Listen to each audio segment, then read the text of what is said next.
and welcome you to the Lake Placid 2023 FISU World Conference, powered by Hydro-Quebec. Let's give them a round of applause. All right.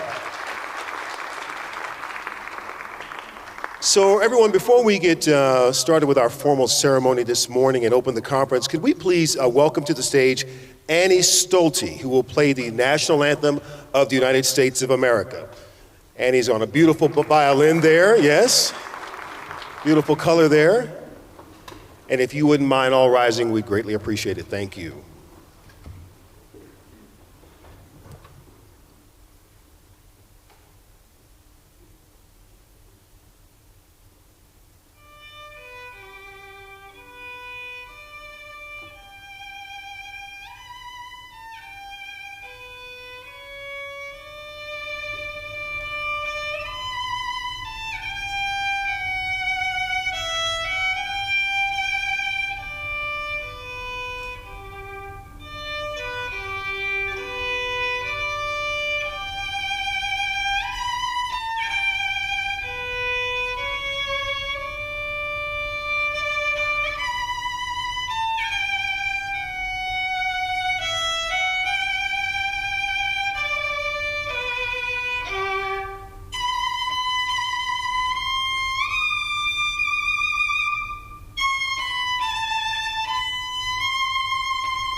Beautiful. Thank you so much, Annie.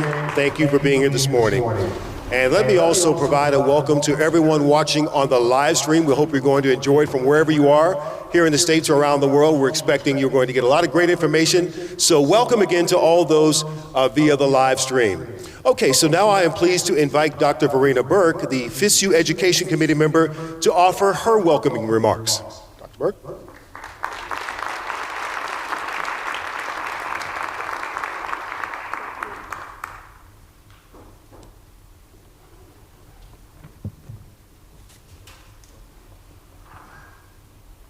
Good morning. Dear authorities, dear FISU Acting President Leons Eder, ladies and gentlemen, dear friends. It is my great pleasure to welcome you to the FISU World Conference in Lake Placid, United States of America. My colleagues from the Education Committee and the Department and I are glad that after the cancellation of the Winter Universiade in Lucerne 2021, we can again host a FISU World Conference together with the organizing committee of the World University Games Winter 2023. This FISU World Conference is an important part of an extensive program of FISU educational activities. And in the next days, scientists and experts will discuss topics related to the main theme, safe winter, intersection of climate change and winter sports. With this year's theme, the FISU World Conference offers an excellent opportunity to exchange scientific results and compare ideas, projects, and knowledge. It has been designed to reflect and discuss relevant topics and problems of sport in general, but also of university sport. The individual themes of the conference refer to main topics and related problems which are in the focus of science and our societies, but also in the focus of FISU and the international university sport movement today and in the future. Climate change is not only the topic of that conference, but also on the agenda of the most important political discussions, whether on a national, continental, or international level. The consequences of global warming are huge. Weather extremes, loss of livelihood, hunger, refugees, and conflicts. And they threaten the existence of future generations. Climate change is changing the world in which we live, with diverse impacts on nature, society, economy, and our daily lives. And also sport is affected by the climate crisis in many ways. But it is not only a victim, but also a cause. With athletes and officials on planes and hundreds of thousands of fans traveling to sporting events. Therefore, it is important that sport gets involved in this area. The international university sports movement has taken some steps forward this. Several projects and activities related to climate change and sustainability have been and are being carried out by FISU, such as FISU Healthy Campus Program or the signing of the UN Sports for Climate Action Framework, but also given attention in the hosting of sport events. Sport is more suited than any other cultural dimension to spreading this message and find solutions. Sport offers the opportunity to reach groups that are not engaged at the moment and to show that things that seem impossible can be possible. We now need to make sure that athletes, officials, fans, and more importantly, organizers use this opportunity to help not only to save winter sport, but contribute to save our winters. Therefore, I wish you not only a pleasant stay at this FISU World Conference and the World University Games in Lake Placid, but also fruitful and inspiring discussions in the following days. Thank you. Thank you. Thank you so much, Dr. Berg. Now, please, if you will join me in welcoming the FISU Acting President, Leons Eder, for his opening remarks.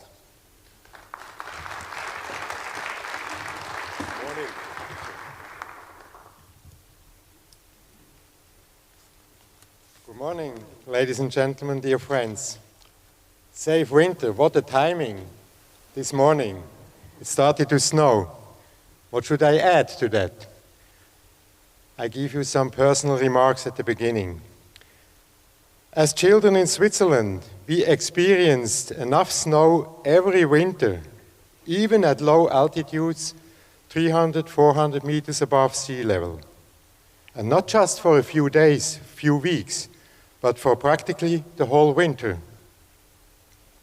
As a sports teacher, a few years later, I had to learn that it was much easier to organize a snow sports camp in February, March, than to plan it in December, as it was the case many years ago.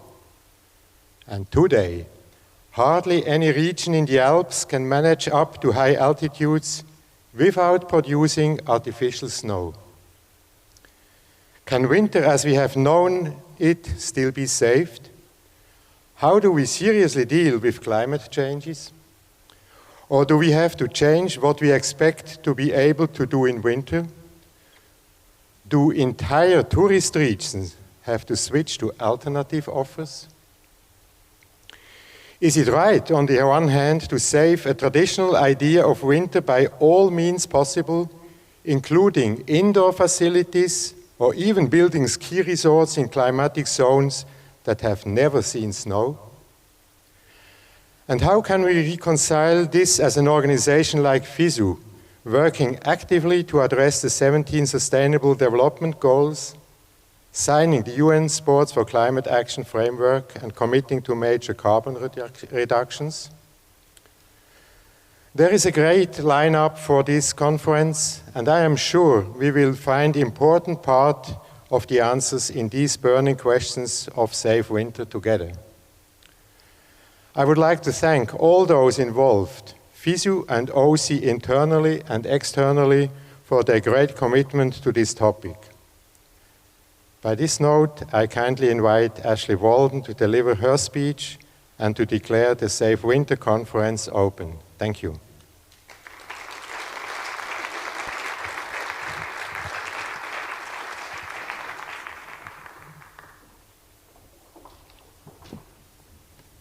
Good morning. Thank you, Leons. We're grateful for everyone who is here this morning to help us kick off the FISU World Conference Save Winter, the intersection of climate change and winter sports. Here in Lake Placid, we are in a unique position to set a standard for FISU and other organizing committees for games in the future.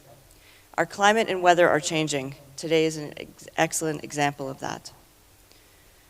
Yet last night, we witnessed over 1,000 student athletes celebrating together, united by winter sport. If we don't take responsibility and promote education, there will be one less opportunity for our future leaders to unite and honor their culture and diversity through winter. The Lake Placid 2023 World University Games Organizing Committee is part of our initiatives to reduce and mitigate our carbon footprint. By reducing and diverting our waste, practicing social or responsible sourcing, working towards diversity and inclusion, and most importantly, educating along the way to leave a positive legacy. We hope this conference inspires everyone to do the hard work and ask the difficult questions. We invite you to join us for as many sessions as possible over the next 3 days. I want to respectfully acknowledge the Mohawk people who have stewarded this land throughout the generations. If we're ready, now I declare the FISU World Conference officially open.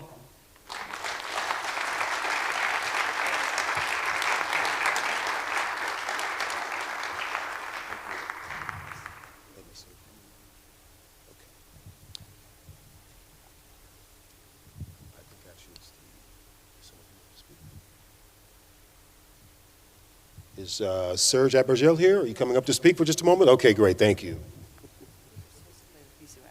I have a different one. Okay. Let's welcome Mr. Abergil to the stage, please. Thank you. Good morning, everyone. Thank you so much. Sincerely, it is a real privilege for us at Hydro-Quebec to be a part of this event and certainly take part in this very impressive sporting event, but very necessary conversation on climate change. It's something that is definitely affecting all of us, especially here in the North Country in Quebec, where we see our winters changing year after year, and we see what we've seen in the last 24 hours, rain, snow, and sometimes too much rain. Now, as we look forward, and we think of the great challenges that are in front of us in terms of energy and in terms of transitioning away from fossil fuel, we know that we have great challenges. And for us, this fundamentally means rethinking the way we do things and recognizing past failures. So that being said, in 2021, Hydro-Quebec and the Mohawk community of Ganawage came to an agreement on a partnership to be equity partner on the Quebec transmission line that is being built to bring clean energy all the way to New York City for 1 million homes. That line's construction has already started. Delivery of the energy should be in 2026. And so it's a privilege for me today to introduce you our partner, Grand Chief Sky Deer of the Mohawk community of Ganawage. Grand Chief, please.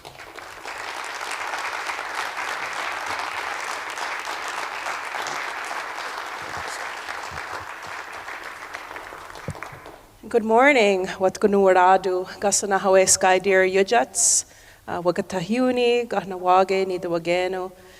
So I'm Gasana Hoy Sky Deer. I come from the Mohawk community of Ganawage, just outside of Montreal in Quebec, Canada. And I'm part of the Wolf Clan, Mohawk Nation, and I'm the Grand Chief now of Ganawage for about 1.5 years. What I would like to share with you this morning before I get into some other words about the conference and everything, again, thank you to the speakers who spoke before, putting context about what this event is all about and bringing athletes together, but again about talking about the importance of us saving winter and changing the way we do things. So in our culture, in our custom, we do what we call Ohondo Gariwadekwa, or in English, the words that come before all else.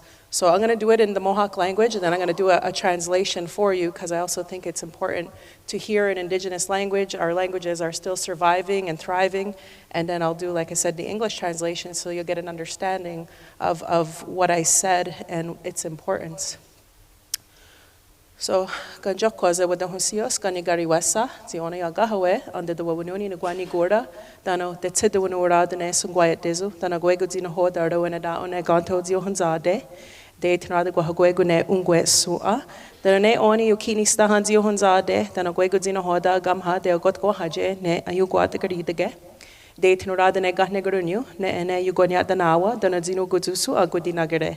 De tunada guahagwego ohonde sua otera sua dana onukwa sua gaya ne gantozi ohonzade dana ne oni jonhekwa asini godanoza honeste oza heda dana ona uzara de tunada ne oni ne gahi sua dana ne guagawana ne gani ohondesa zisego ganahrines ne gahi sua ona gaharnya gena guadi de tunada ne gudirio dana oskunundu nya de go garunda sua dana ogurde sua dana wata ni gagweroda dana ne oni ozi nua sua dana ozi da ogua dana ne ti agwex ti sego saguri gora rajes ne diksa ogua ona net gariyada na guadi de tunaradu ne yuki satogo radi weras ne oni gayeri ne gawarage ti sego radi ne gahawi dana yowara rajes de tsidu wana urada ne sugwadzi aja keneka garakwa ti sego de hoswatedo dana rodari hadu ne gantozi hunzade dana gamhani oni yuki sota sataneka garakwa Zisego yugodio de negonungwe audari wage, dana wadu aze de hodigusa genere dexa ugua.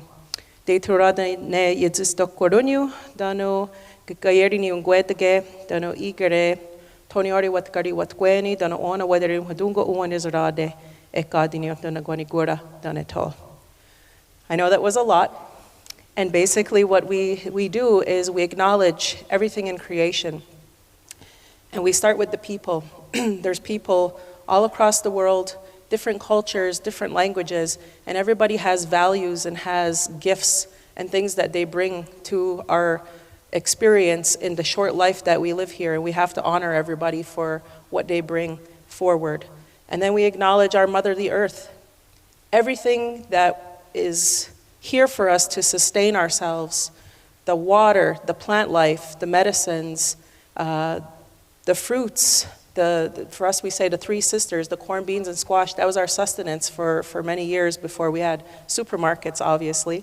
And we say when we go into the forest, all of the animal life, the trees, the maple syrup, very big around here. For us, that sap water that runs, we drink that as a first medicine and an antioxidant, very important in our cycle of ceremonies.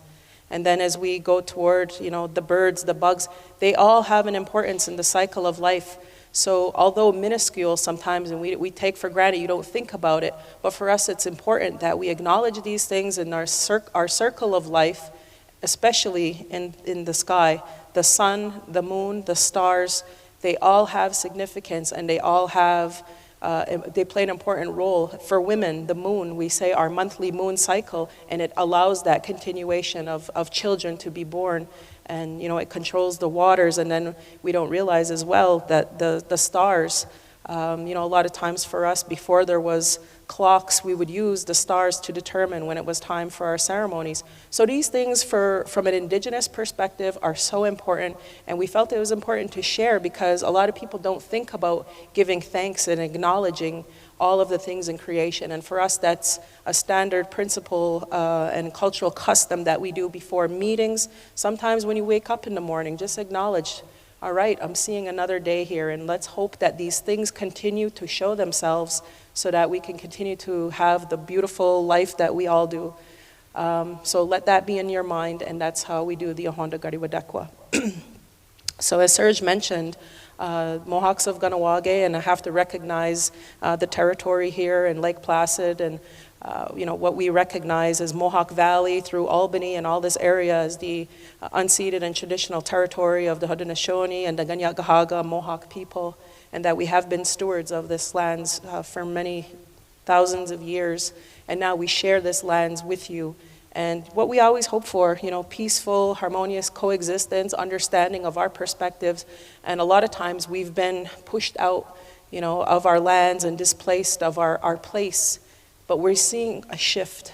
There's definitely something happening now where people are more cognizant. I heard the words diversity, inclusion, and people want to hear from Indigenous people now about, because we always say we're stewards of the environment based on all of those words that I just shared with you in our worldview and our way that we approach, life on this planet. And of course now we've had to adapt and, become modernized like everybody else.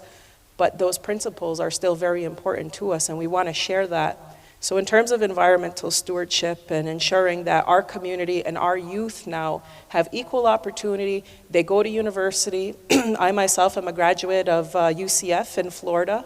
I left my community at 20 years old to pursue dreams in sport. Sport is very important in our community. And we'll have a number of athletes come from Kahnawake, and I'm sure Aguasasne and some of the other communities around the area, Indigenous communities, to share in these games and these events. So, looking at their role now into the future and sharing and becoming a part of what is going to be the future, because we know in North America, in Canada and the United States, the Indigenous experience hasn't always been the greatest. And like I said, there's been a lot of displacement, a lot of, even I'll go as far as to say, attempted genocide, but we're still here. And rather than looking and harping on all of the negative, now what can we look at as the positives for our future? And I think that's something we all have to do collaboratively. Thank you. So even with our partner Hydro-Quebec, we haven't always had the greatest relationship, specifically with my community. There had been land expropriations, tower lines through the territory. I mean, we wanted advancement as well, but when it comes at the expense of lands, there's been a lot of flooded lands in Quebec for hydro to move forward. But the thing is, we have a CEO now, Sophie Brochu. She was supposed to be here. Unfortunately, she couldn't make it. Looking at relationships and how people can connect with one another. And once you have a relationship and you build it on trust and friendship and good values and you have an understanding, you can do great things together. And I think that's what we have now with Hydro-Quebec, and we want to help be a partner that helps to restore the relations with our Indigenous brothers and sisters based on those past wrongs. Like I said, just because history hasn't always been the greatest doesn't mean that the future can't be something that's more positive. And that's what we want to work toward. And this project that now we are an equity partner in, the CHPE, the Champlain Hudson Power Express line, I think is amazing to bring clean, renewable hydroelectricity to Queens Astoria, which will then power 1 million homes in New York. And for us, this long-standing connection that we have to New York City, Mohawk ironworkers, skywalkers who have built the New York City skyline and the bridges and all the infrastructure, and just having this continued connection and relationship now into the future of one that is trying to be environmentally conscientious, trying to lower the carbon emissions, trying to ensure that we're a part of this momentum to not only save winter, but to save our Mother Earth that we know is sick. There's a lot of things that are happening, that there's a lot of change, as mentioned about the winters, in our community. I enjoy being out, whether it's, snowshoeing, snowmobiling, cross-country skiing. We like to play ice hockey outside. All of these things now are threatened, as are, the future of all these athletes that are here to enjoy these games and participate and build relationships and camaraderie in the spirit of sport if we don't start to do things differently. So I'm very honored to have been included, to be a part of this conference, and for athletes from our communities to be invited to these games to share and to see, what the future could be. So with that, I will say Nyawakoa, which means a big thank you for allowing me to share this space with you, and enjoy the rest of your time here. Tony Awanage, Nyawakoa. Thank you, thank you. Once again, let's say thank you to Grand Chief Skydeer, Serge, and Ashley. And now, if you would all stand for the FISU anthem, thank you.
Thank you. You may be seated.